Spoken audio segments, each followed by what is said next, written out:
Hola a todos, ¿cómo están? Esta es una nueva sesión de este curso de filosofía. El día de hoy, pues bueno, conforme iba avanzando la lectura, llegó una parte que habla del neuma. El neuma, pues ya lo explicará Camilo. Trataba de explicar cómo es como una especie de órgano interno que, que conecta lo que es el cuerpo con la parte del alma en el individuo y que acaba siendo el único elemento en el que estos dos pueden interactuar, ya que pues como el universo del alma y el universo del cuerpo, de lo material, son dos cosas distintas que solo se hacen presentes a través de esa como introspección o esa vivencia personal de cada uno, pues con lo que identifique como su alma. Bueno, yo le contaba a Camilo que vi un fragmentico de un documental que me salió en TikTok que hablaba de cómo era posible, bueno, explicaba que el salto evolutivo que tuvo el Homo sapiens sapiens a nivel de estructura cerebral y pues cómo se configuró el tamaño de su cabeza y de su cerebro era bastante apresurado, era bastante rápido en comparación con otros procesos, pues con otros cambios evolutivos que ha tenido pues la vida, ¿no? Y una hipótesis que planteaban y pues que se ha explorado mucho, sobre todo en la comunidad pues como psiconáutica y así, es el tema de los hongos, pues de comer setas que contengan psilocibina y pues hongos alucinógenos, como los podrán conocer. Lo que plantea esto es que pues bueno, estas especies en sus migraciones, en su buscar comida, en su sobrevivir, empezaron a consumir pues estos alimentos que contienen una sustancia que genera un fenómeno llamado la sinestesia. ¿La sinestesia qué es? Es un elemento que bueno, es una experiencia sensible que confunde y cruza los sentidos. Es decir, ver sonidos, escuchar sabores, sentir colores. La psilocibina, o bueno, los hongos que contienen esta sustancia, es muy común que generen esa sensación, es casi un elemento como objetivo de qué conlleva un viaje o una exploración con esta sustancia. Pero ¿a qué voy con esto? Pues el documental plantea que la sinestesia, siendo como el primer contacto de esta especie pues con esa experiencia, empieza a tener un cambio de paradigma y también un cambio físico que se genera en su estructura cerebral, para ser más perceptivo a esta combinación de sentidos. Y pues parte de la pregunta y una cosa que hemos llevado revisando. ¿Qué es la palabra? ¿Qué es hablar si no es un efecto sinestésico? Es decir, una palabra solo tiene sentido en la medida que puedo imaginar qué significa. De resto es un sonido. Entonces, bueno, la teoría de esto me parece muy, pues, bueno, me parece posible, me parece plausible, de cierta forma verosímil. Pero entonces, bueno, con el texto que estamos trabajando ahorita, que es Eros Imagen del Renacimiento, ¿es que es? De Culiano. Habla bueno, estamos hablando en la sesión pasada sobre los fantasmas, ¿no? Que el fantasma es como este elemento de fantasía que está presente en del interior. Este elemento presente del interior que está, bueno, manifestándose y dándole sentido a las cosas que vemos. Y pues bueno, ahí conecté con el siguiente tema, que es el que vamos a mirar hoy, que es el tema del neuma, y pues su conexión de cómo, bueno, de cómo se conecta, digamos que la parte mental, la inteligencia con la parte sentimental y se manifiesta a través de la voz. Entonces, bueno, los dejo ahí con Camilo, vamos a hacerle un par de preguntas y a ver cómo evoluciona esto. Listo, Cami, entonces, pues bueno, ¿cuál es su primera apreciación frente a lo que le expongo?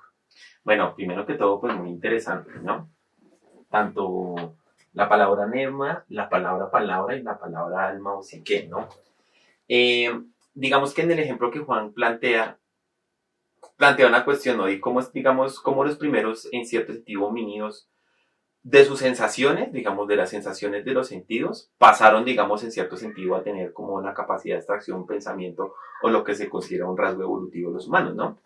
Ese ha sido un tema, digamos, misterioso, sí, sí, enigmático, en toda la tradición, digamos, por lo menos en el pensamiento occidental, creo que en todas las tradiciones. Y digamos que hace referencia también a esta palabra neuma, que se puede traducir como espíritu, y que en el libro que estamos abordando, el de Iván Giuliani, Eros Imagen del Renacimiento, va a hablar de un espíritu fantástico. Voy a tener primero estas dos citas. Bajo el nombre de fantasía o sentido externo, el espíritu sideral transforma los mensajes de los 5 sentidos en fantasmas perceptibles por el alma. En pocas palabras, no puede comprenderse nada sin estos imágenes o fantasmas que nos habitan, ¿no? Bueno, entonces es muy interesante porque, claro, Juan se plantea una pregunta que es muy vieja y es, en cierto sentido, cómo fue que los primeros seres humanos pasaron, digamos, de tener sensaciones, digamos, Físicas. como físicas de los sentidos, a, digamos, a tener esa capacidad de elaborar. Digamos que hoy en día la respuesta viene por el lado de la vía de la teoría de la evolución, en la cual digamos que la hipótesis que hoy en día se mantiene es que los seres humanos cuando comieron, digamos, carne cocinada o digamos a la brasa o algo así, digamos que eso le permitió tener, digamos, un mayor desarrollo en la parte, digamos, del lóbulo central. Como Y después, nutricional y... sí, y después eso, digamos, derivó al famoso neocórtex.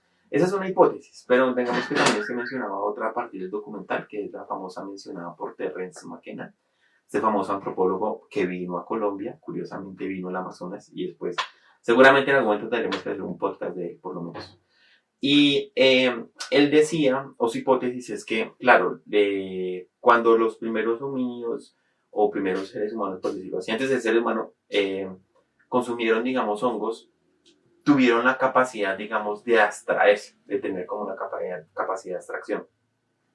Pues la gente, digamos, que consume hongos, así estos antropólogos y psicólogos que lo hacen, digamos, bajo experimentación científica, pues que llegan a la conclusión de que sí, digamos, de que se abre primero como una percepción del mundo diferente y a su vez, digamos, como que se ve como otra realidad, ¿sí? Hay gente, digamos, en este documental de Netflix de los hongos, pues sale que un científico inclusive puede ver fractales, ¿no? Y para muchos, digamos, matemáticos, la realidad está compuesta por fractales o por geometría, formas matemáticas que tienen un sentido. Y claro, digamos como que uniéndolo con lo que dice, digamos, Joan Culiani, lo que pasa es que la cuestión es algo así, ¿no? Digamos como que estaría el mundo físico, el mundo sensible, estaría el mundo, digamos, de la imagen o la imaginación donde estos fantasmas habitan, y estaría, por decirlo así, aunque esta tríada es neoplatónica, pero estaría un tercer mundo que es el mundo del neuma o el espíritu. Neuma también hace referencia como una especie de aire, una especie de hálito divino que lo impregna todo, en el cual, digamos, está todo. Aristóteles va a identificar el neuma con el logos, como que hay una inteligencia que todo lo ordena, pero digamos ya Anaximandro había dicho, ¿no? Que el aire es el principio fundamental de las cosas, ¿no? Y eso utilizando las palabras de James Hillman, que está en este texto muy increíble de la alquimia y psique, o la alquimia y el alma, y es como él empieza a mostrar como, claro, esta idea del aire que lo impregna todo, ha estado, digamos, digamos, desde el pensamiento occidental, inclusive hoy en día, ¿no? Pasando, pues, digamos, por los diferentes experimentos, digamos, desde el aire divino, desde, digamos, una sustancia incorporal, el éter que lo impregna todo, hasta hoy en día llegar, digamos, a la idea de oxígeno, ¿no? Sin aire, sin oxígeno, es como si el aire fuera el elemento que lo puede, en cierto sentido, unir todo, ¿no? Y ese aire y esa unión, en cierto sentido, ocurre en nosotros, digamos, psique, la palabra alma o psique, digamos, también ha sido traducida se puede interpretar algunos por aire como por agua. Dicen que es árida en el sentido no de desierto, sino de aire, y es húmeda. Pero bueno, en el hinduismo se considera como prana, o bueno, en el budismo también. En el hinduismo, la prana el prana viene siendo como el neuma, es como una especie de energía invisible. Es que la palabra, es que no me gusta utilizar la palabra física. Es como es un elemento invisible que lo une todo, ¿sí? A mí me gusta verlo como un tejido. O sea, como Si una quiere especie como un de, tejido, sí. como una especie Entonces, de tela. sí. Entonces ellos tienen eso, ellos también tienen el prana. Aquí también, aquí en las culturas de Mesoamérica también tienen otros nombres, ¿no? Entonces estábamos hablando de este espíritu, digamos, de esta palabra que se ha traducido por espíritu, neuma, pero también digamos como esta cuestión del aire, y en cierto sentido a lo que apunta es como un elemento invisible adjunta todo, y en cierto sentido también, digamos, esta cuestión tan enigmática que es, digamos, las experiencias. Lo que pasa es que, digamos, pasan varias cosas, ¿no? Digamos, en el momento en el que nosotros vivimos, se dice realidad, ¿no? La palabra realidad. Empecemos con la cuestión de las palabras. Varios antropólogos, inclusive varios filósofos, uno de ellos, en este momento se me ocurre pensar como Jean-Pierre Bernard va a ser uno, y después Gilles Deleuze, y hay otro, el de la rama dorada, Fraser, que van a decir, digamos, Fraser va a decir, claro, en cierto sentido la palabra condiciona el lenguaje, y la palabra en cierto sentido condiciona nuestra experiencia. Es decir, el lenguaje, digamos, como que es un es una herramienta que tenemos para hablar del lenguaje, para describirlo, que eso ha dado, digamos, todo digamos, en el siglo XX ha sido todo un problema, la filosofía del lenguaje. Y entonces digamos, algunos van a decir es que el lenguaje es como el filtro en el cual, digamos, nosotros percibimos la realidad, o podemos mencionar la realidad, representamos la realidad. El asunto es que a veces quedamos muy unidos entre lenguaje y pensamiento. Inclusive las personas que aprenden otras lenguas van a decir que, claro, cuando saben una lengua diferente, tienen acceso como a otra realidad. Pero no necesariamente La gente que piensa en inglés, eso es algo que he sí, escuchado o en mucho. alemán, sí, o en japonés. Pero yo creo que no es necesario irse tan allá. Yo creo que inclusive cuando uno aprende una palabra, se le abre un campo de mundo diferente, ¿sí? Entonces, por ejemplo, ya hace poquito pues, aprendí una palabra que me gusta mucho que se llama inane. Inane, digamos, hace referencia a nada y hace referencia a un mito que es babilonio acerca de una diosa de la nada. Digamos, no de la nada, sino una diosa que va en el inframundo. Entonces, ya hace referencia a esto, ¿no? Entonces, cada vez que uno aprende una palabra, sí se le abre a uno como un campo semántico, un campo de interpretación del mundo, ¿no? Entonces, por eso decían, eso lo ha trabajado muchos, hasta literatos. Un amigo que trabaja mucho, William Burroughs, que es un escritor americano, tiene la hipótesis de que el lenguaje es una enfermedad. Por ejemplo, en una serie que se llama Legión, sale, digamos, que es como el hijo de Charles Javier, sabe cómo en cierto sentido sale como una conciencia dentro de él, que lucha con ella internamente, pero también tiene lenguaje y como el límite para combatirla también es el lenguaje. Entonces, ha habido muchas interpretaciones. Digamos que a lo que apuntaría el texto es que, claro, las palabras son los medios que tenemos para representar estas imágenes y estas sensaciones que nos habitan internamente, ¿no? Si bien estos primeros homínidos, digamos como que cuando comen hongos, tienen, digamos, claro, ocurren en el cerebro, ocurren unas sensaciones químicas y todo esto, pero también ellos, por decirlo así, entran a una deconstrucción del lenguaje que les permite establecerse en otro mundo, ¿no? La palabra, si ustedes van a mirar, usualmente el lenguaje hace también referencia a realidad. Lo que está en el lenguaje es lo real. Y la realidad, la palabra realidad tiene muchas variables, ¿no? O sea, viene digamos, de una raíz latina que, digamos, significa regla, reglamento. Significa también, digamos, como región. De ahí también viene rey. Entonces, los que mencionan la realidad y como la mencionan en el lenguaje son los que determinan el parámetro de lo que se denomina realidad. Claro, digamos que cuando estos primeros homínidos comen hongos, ¿sí? Pues ellos entran a otro punto. Y en ese sentido, utilizando la teoría, digamos, de Joan Juliano, podríamos decir que en ese sentido, cuando comen hongos, hay una exploración más del mundo interno, o sea, el mundo interno se expande y se llama, digamos, capacidad fantástica. No recuerdo en este momento los digamos, neurólogos, inclusive antropólogos, siguiente que ha investigado esto. Hay uno que es el que, yo no sé si Juan sabe el nombre, este que se inventó la cámara, digamos, ¿cómo se llama? La cámara cerrada, que sale en Los Simpsons, que uno entra como una cámara y está el agua a la mitad y que uno se sumerge y que tiene experiencias como extracorpóreas. Sí, yo estuve en una. Entonces, en los centros de flotación. Los centros de flotación. ¿Sí? Entonces, eso se la inventó un neurólogo y filósofo y psicólogo. Y entonces, claro, como que él decía, en cierto sentido, más bien el cerebro lo que hace es, no es que haya evolucionado, sino que en cierto sentido el cerebro es como una antena, o bueno, o por medio del ejercicio de la evolución, percibe como un mundo diferente, un mundo imaginal, el mundo de las imágenes, que ese es el mundo que nos habita. Entonces, no sé, es tratar de dar una respuesta que casi no sé si se pueda. No creo que pueda ser respondida, pero digamos como que, atendiendo lo que dice el libro, digamos que digamos, con este tipo de sustancias, los primeros homínidos se explotó más el reino de la imagen, el interno. Se explotó internamente este neuma.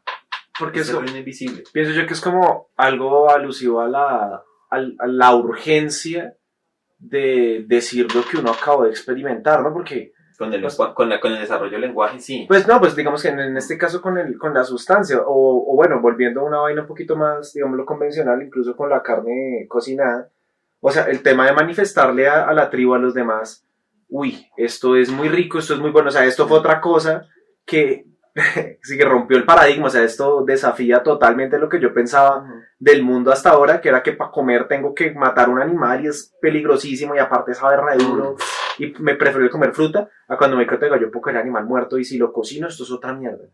Lo mismo pienso yo que pudo haber pasado. Especulaciones, eso sí, pero pues son especulaciones muy cercanas a lo empírico porque cuando usted prueba algo o se entera de algo muy bueno, pues afortunadamente nosotros ya tenemos como el vehículo que es el lenguaje para verbalizarlo, ¿no?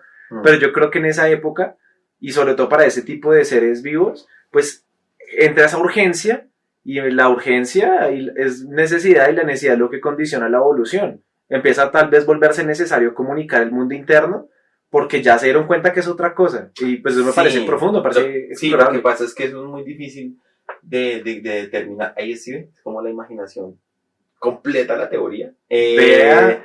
La imaginación le da toda la vida a la teoría, como lo acaba de pasar. ¿No pilló que Cosmos arranca así? Cosmos dice, la velocidad de la luz es una cosa que no se puede cambiar, ni modificar, ni superar.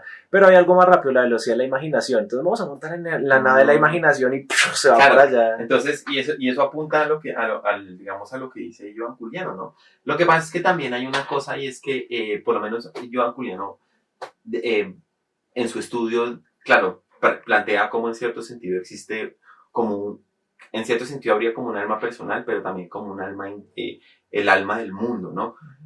Posiblemente, digamos que estos primeros homínidos, o es una hipótesis, vivían conectados con el alma del mundo.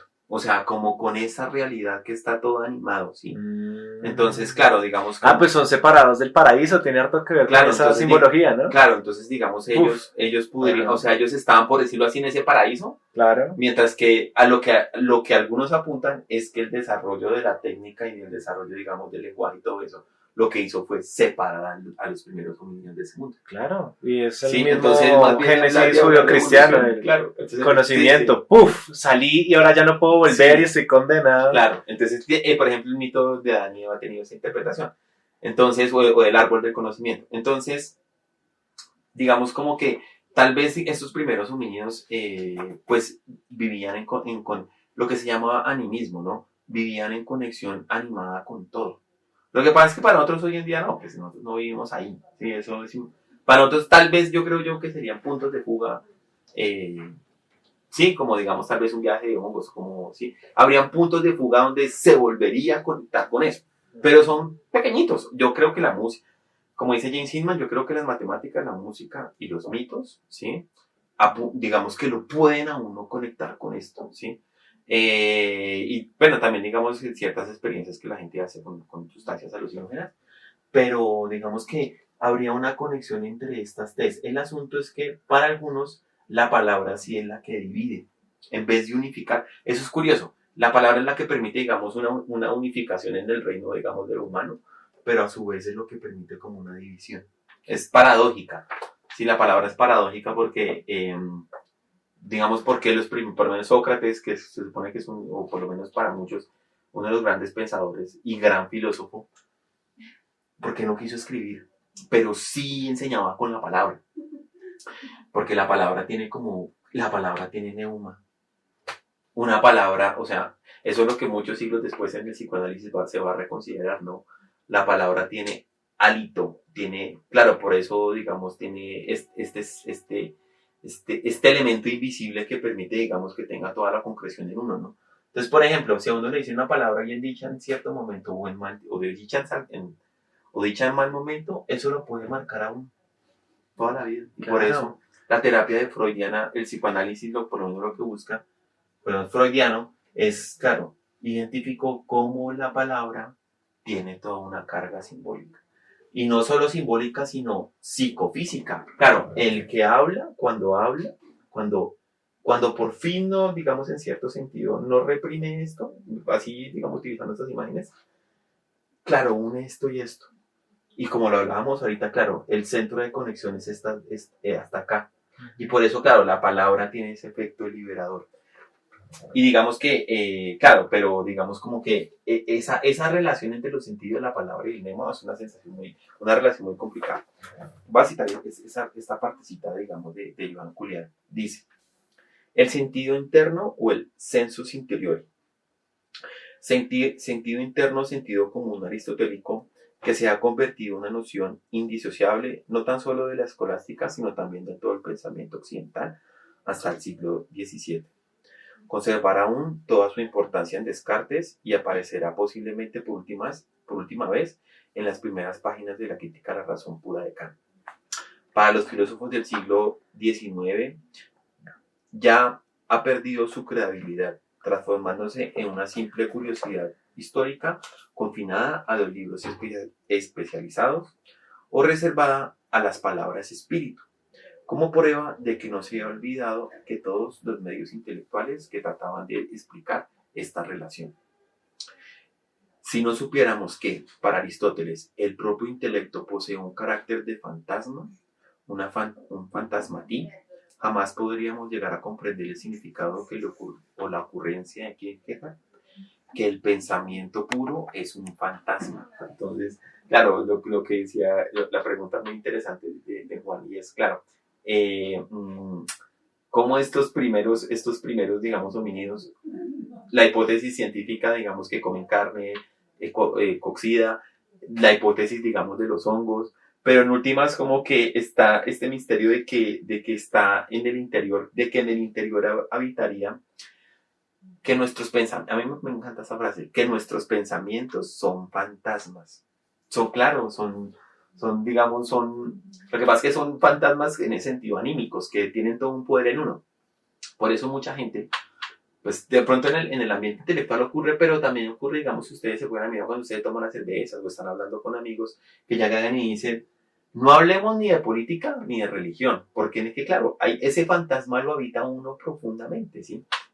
Claro, y lo que pasa es que no se le llama fantasma, se le llaman pensamientos. Pero esta unión que inicialmente, aunque digamos posiblemente el que arranca todo esto, No, sí sea cierto sentido pero Platón. interrumpir, es que también incluso ya es relacionarlo a dioses, ¿no? O sea, es como Claro, que a usted que le gusta mucho la vaina de asociar con dioses y con... permite, o sea, metafóricamente hablando. Es obvio, pues como debe ser.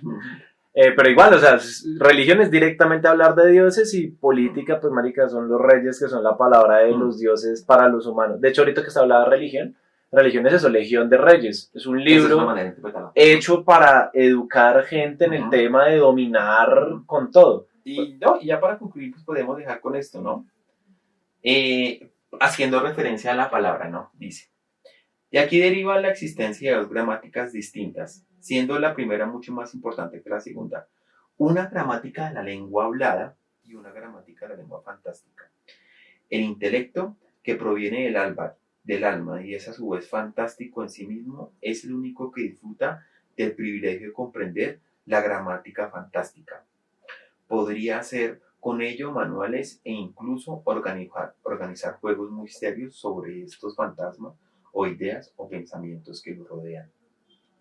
Bueno, digamos como que toda esta comprensión interior de que el pensamiento se vuelve un fantasma, de que sería un tipo de lenguaje, que eso es muy interesante, apuntaríamos a dos tipos, ¿no?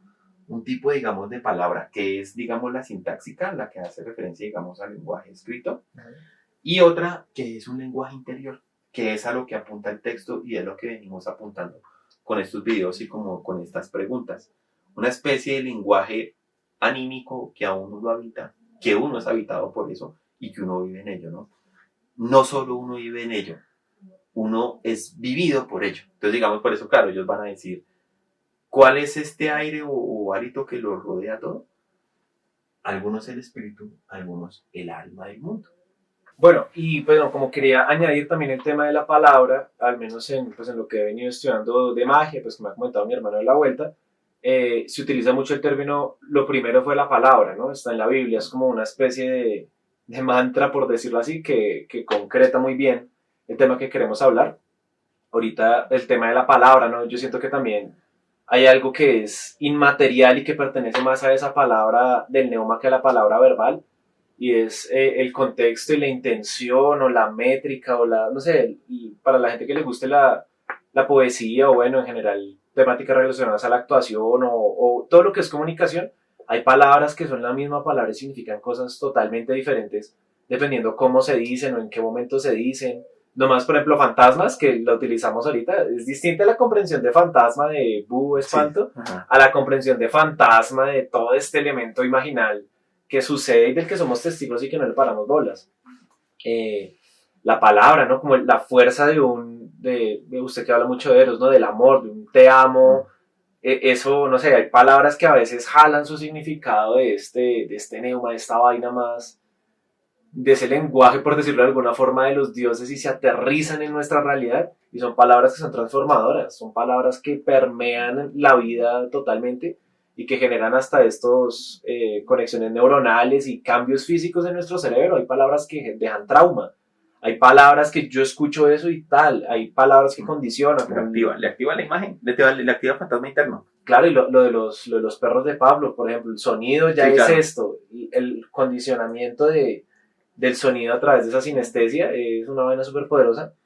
Y bueno, pues como que queremos dejarles un poquito de esta nube de ideas, este éter de ideas acá para que nos dejen preguntas, evolucionemos más y bueno, al siguiente vamos a continuar este libro y ver hasta dónde nos lleva. Estamos variando un poco el formato, viendo si funciona este un poco mejor, tratando de buscar el mejor resultado estético y pues que finalmente ustedes nos acompañen en esta experiencia. Recuerden dejar cualquier tipo de preguntas en la caja de comentarios. Entonces pues nada, Camilo y los demás que estuvieron acá, muchísimas gracias, nos vemos en el siguiente video.